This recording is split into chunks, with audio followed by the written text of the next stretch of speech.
छत्रपती शिवरायास वंदन करून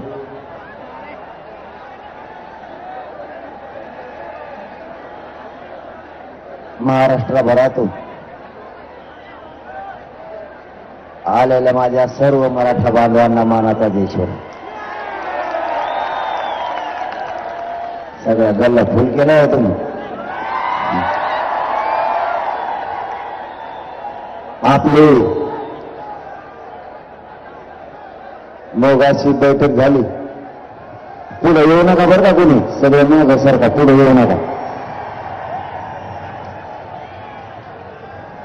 सकाळी शासनाच्या वतीनं, कारण आता डायरेक्ट मुद्द्यावर लय बसलेले आपण, शासनाच्या वतीने चर्चा झाली आपल्या मुद्द्यावर. शासनाला आपण मागण्या केल्या होत्या आणि त्या मागण्यासाठी आपण मुंबईपर्यंत आलेलो.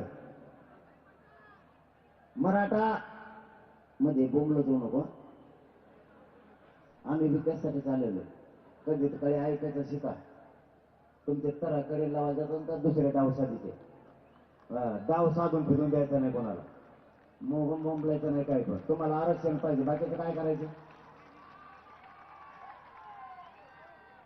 कुठं जायचं आणि कुठं नाही जायचं गणित एकावेळी सुद्धा छत्रपतींनी शिकवलं तर आपल्याला खेळायचं सुद्धा.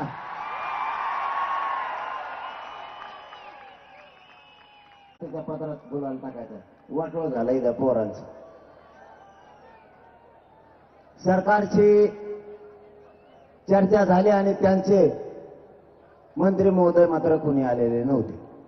सचिव, सामान्य प्रशासनाचे सचिव सुमंत भांगे साहेब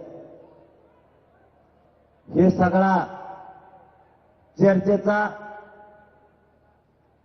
सारासार निर्णय घेऊन आपल्यापर्यंत आले होते. त्यांनी एकूण झालेल्या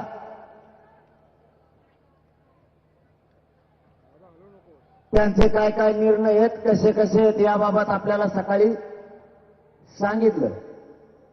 आमच्याकडून सुद्धा अर्धवट वाचण्यात ते आलो होतं. तेवढा वेळ पण नव्हता.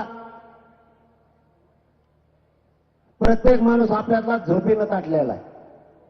कोणी रोडवर झोपतं, ए गप्प आहे, ऐक, आरक्षण ऐकायला आला, गोडे हाणायला आला. गांभीर्यानं राहायचं शिका. अख्खा देश आपल्याकडे बघतोय, मराठे किती ताकदीने आले, त्यामुळे गांभीर्यानं राहा.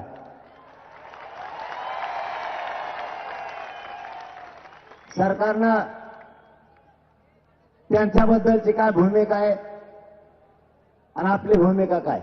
आपली भूमिका ही आहे ती तुमच्या समोर अगोदर सांगतो, ही तुम्हाला सगळ्याला माहिती आहेत म्हणून तुम्ही मुंबईला आलेले.